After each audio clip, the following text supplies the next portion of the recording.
there is a silent, almost imperceptible moment when something in the eyes of the one we love shifts. A moment when feeling becomes a mirror, and the other perhaps sees, for the first time, aspects of themselves that had been asleep. When love is real, it doesn't simply embrace, it reveals. And that revelation can be as intense as it is frightening. Because when someone runs away after sensing that your love has awakened something genuine in them, it isn't necessarily the love itself they fear, but the depth of the reflection they've seen in you. The human soul, according to Jung, fears self-knowledge as much as it longs for it. In this video, we're going to plunge into this emotional and symbolic phenomenon, uncovering what truly happens inside someone when love becomes a mirror of the soul. Leave a comment. I choose to face love as a path to self-knowledge. To understand why someone flees after feeling that your love has stirred something real within them, it's essential to look through the lens of Carl Jung's analytical psychology. At the heart of this flight lies the confrontation with the shadow, the set of repressed aspects of the personality, which often include vulnerability, the need for affection, and the very capacity to love deeply. When true love appears, it acts like a catalyst illuminating these hidden parts. But not everyone is ready to see who they really are when they gaze into the mirror of an emotional bond. Projection also plays a key role. When a person falls in love, they may unconsciously project their anima or animus, the unconscious feminine or masculine aspects within them, onto you. That encounter is overwhelming because it evokes an archetypal memory of wholeness. But when they realize that what they see in you reflects unknown parts of themselves, fear arises. What if this love demands change? What if they must abandon the familiar to integrate something new? That integration is precisely the process of individuation, where the human being is invited to become whole by embracing all their parts, light and shadow, reason and emotion.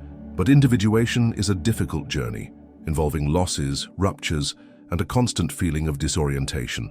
So instead of heeding this inner call, many choose to run, preferring the safety of unawareness. True love then doesn't just connect two hearts, it summons the soul to transform, and not everyone is ready for that summons. When two people connect deeply, something beyond the conscious mind enters the scene. In this context, love isn't merely a warm feeling or an emotional affinity. It becomes a symbolic mirror, revealing psychic layers hidden in each person's unconscious. This mirror is what Jung called the confrontation with the shadow, the dark side of the psyche, composed of everything we reject, hide, or have yet to integrate into awareness. By falling for someone who truly sees you, the individual is suddenly placed before parts of themselves long forgotten. The other's generosity, devotion, authenticity, all of it can trigger unresolved emotions, unprocessed traumas, and fears buried in the unconscious. True love therefore illuminates not only beauty, but also everything that has been repressed. And that is precisely where the urge to flee begins. To see oneself through another's gaze can feel unbearable. The shadow holds insecurities, wounds of rejection, feelings of inadequacy, buried anger, unacknowledged desires. When love turns on that light, the ego, which until then relied on a stable, controlled image, feels threatened. It's as if the psychic structure sustaining the person begins to crumble, and the fear of collapse propels them to escape. This flight, however, is not rational. It's visceral, almost instinctive. The person may convince themselves that you are too much, that they aren't ready, or that it's simply not the right time. But in reality, what drives them away is not you, but what you awaken in them. You become a portal to self-knowledge, and not everyone wishes to cross that threshold. Often, love activates unconscious complexes tied to primary attachments. A genuine bond can, for instance, reactivate the maternal or paternal complex, making the person feel intense emotions they cannot name because they belong to childhood experiences of love and abandonment. When that happens, the other may feel they're losing control of themselves, as if being swept along by something greater. This too drives them to pull away, to sever the connection, to rationalize their departure as a personal necessity. The shadow itself is not evil. For Jung, it's simply what has not yet been accepted and integrated. But facing it requires courage, because it means admitting less noble aspects of oneself: neediness, selfishness, fear of intimacy, pride, impulsiveness. True love has the power to touch exactly those wounds, not to punish, but to heal. And every healing process begins with a crisis. When someone feels that love is opening old wounds, their reaction can be self-protective. They back off to avoid feeling. They distance to avoid changing. That's why it's so common to see someone take flight just when things seem to be blossoming. Flight is not a sign of disinterest but of shock, a psychic response to the internal upheaval caused by love's light. What feels like connection to you may feel like exposure to them. What feels like embrace to you may feel like a threat to the identity they have carefully built. It's important to understand that this dynamic doesn't mean you did something wrong. On the contrary, your love served as a powerful, authentic mirror. You revealed, even unintentionally, truths the other wasn't ready to face. And although the flight is painful, it can be an unconscious act of self-preservation in the face of inner turmoil. Recognizing love as a mirror of the shadow is a fundamental step towards stopping personalizing abandonment and beginning to see the complexity of human encounter. True love is always transformative, but not everyone is ready to be transformed. Deep within the unconscious lives a mysterious force that profoundly influences our relationships, the anima in men and the animus in women. These archetypes, as Jung described, represent the unconscious opposite-sex aspect present in each psyche. The anima is the feminine image in a man's soul. The animus is the masculine image in a woman's. Both are shaped by experiences, fantasies, idealizations, and cultural content, and wield immense power when projected onto another person, especially in intense romantic relationships. When someone falls deeply in love, it's often a projection of their anima or animus. The beloved becomes the vessel for these inner images, as if embodying a promise of psychic wholeness.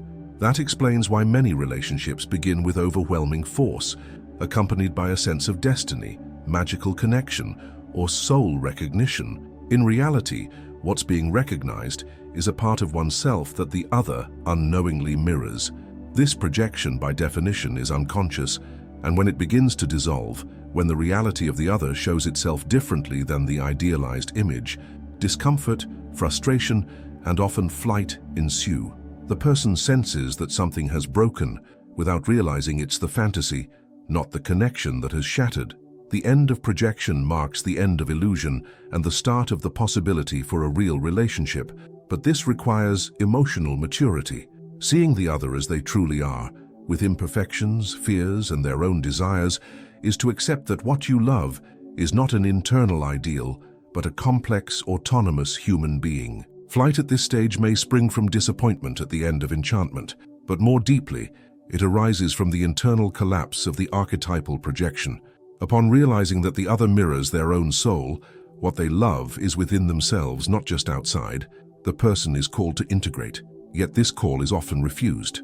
The ego resists the notion that love demands self-knowledge. It's easier to run, find another projection target and repeat the cycle, than to face the challenge of looking inward and discovering the source of what one seeks in another. This dynamic also explains why some people leave such a lasting mark on us. They unknowingly activate our anima or animus, touching latent parts of ourselves. It's as if they awaken an interior potential for wholeness we didn't even have words for. The problem is that, instead of recognizing this awakening as internal, we attribute it all to the other. We heap onto them a gigantic emotional and symbolic burden no real person can sustain for long.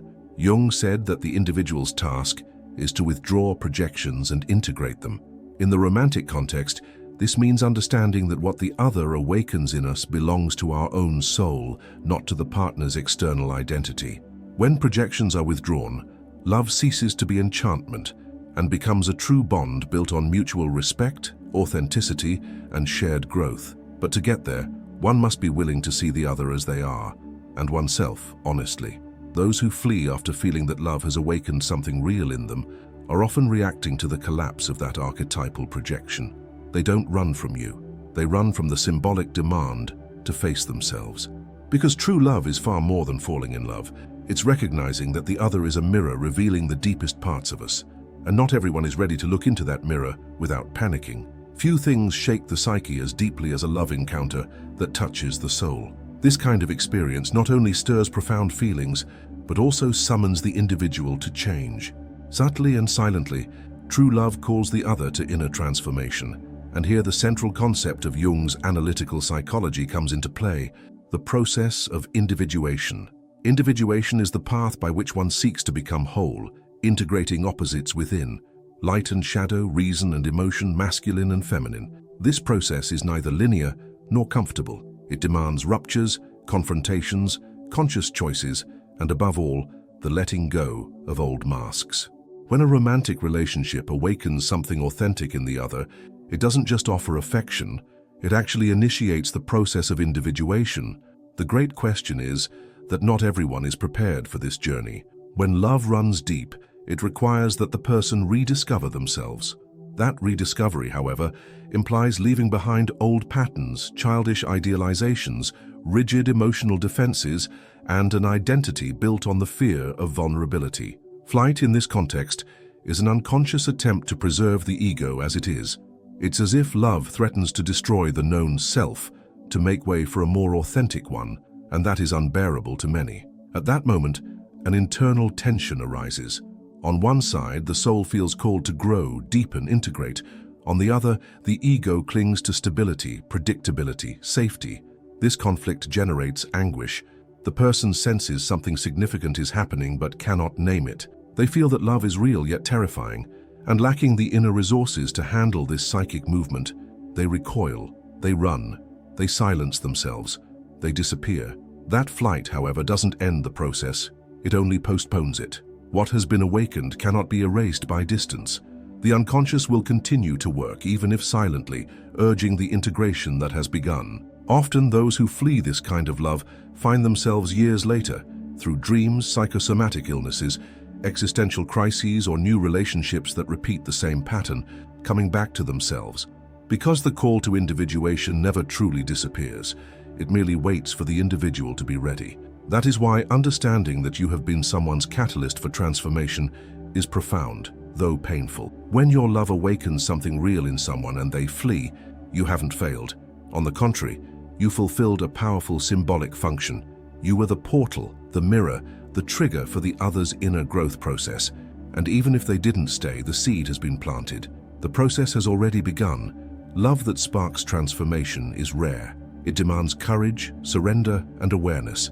But not everyone is ready to walk that path, and that's okay. Each soul moves at its own pace, and every flight deep down is a detour that still leads back to the center.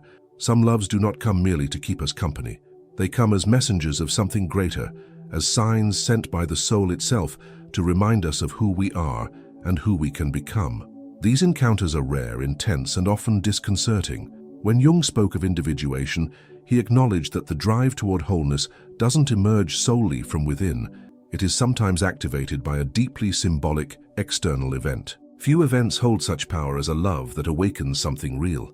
When we meet someone who touches us at a profound, inexplicable level, we sense that this is not just a relationship, it is a summons to awaken from slumber, break patterns, and draw closer to our essence. This kind of love activates an archetypal memory of the self, the organizing center of the psyche, and reignites the search for meaning, truth, and completeness. Yet that summons of the soul is not always met with joy. Most often it comes with immense resistance. After all, it doesn't just comfort, it unsettles, it doesn't just console, it disturbs. It makes the person feel they can no longer live as before, and for someone still distant from themselves, that is an interior earthquake. So rather than accept the invitation of this love, many choose to flee. In this context, flight is a symbolic refusal, a refusal by an immature or frightened soul to heed its own call.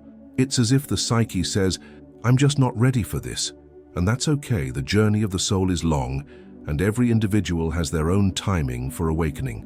But understanding that love can be a spiritual catalyst helps us view these encounters with reverence rather than resentment. The love that awakens something real in someone is tied to an inner reunion experience.